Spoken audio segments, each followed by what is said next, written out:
Yaratmış yaradan seni, akar gidersin beni canı bir gelin gibi. Güzel yaratmış yaradan seni, akar gidersin beni canı bir gelin gibi. Hayatım musun bu diyarıma, bağrına basam beni canı bir ana gibi.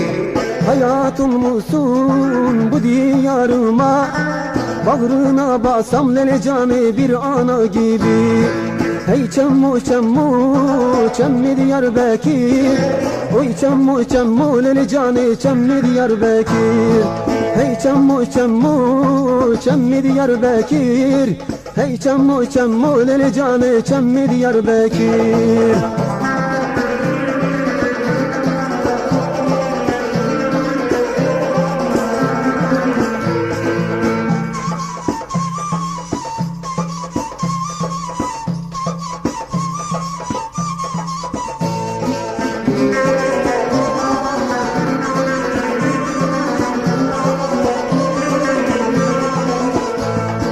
Bir damla suyun mübarek olmuş, her dem akışın lele canı bereket olmuş.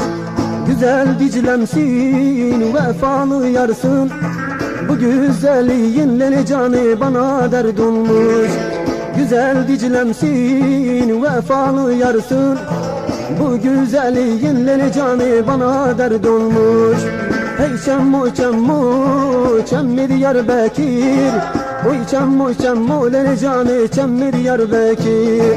Hey çemmu çemmu çemmi Diyarbakır, oy çemmu çemmu lele canı çemmi Diyarbakır.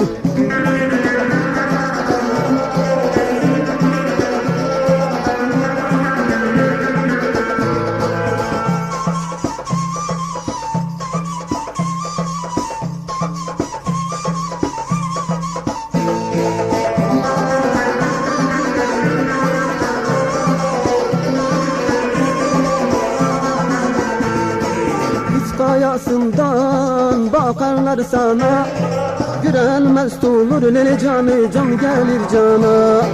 Kıymetini bilmez kimi insanlar, bin Diyarbakır lele canı hastadır sana. Kıymetini bilmez bazı insanlar, bin Diyarbakır lele canı hastadır sana.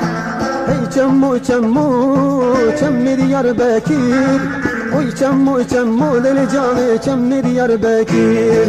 Hey çemmu çemmu çemmi Diyarbakır, oy çemmu çemmu lele canı çemmi Diyarbakır.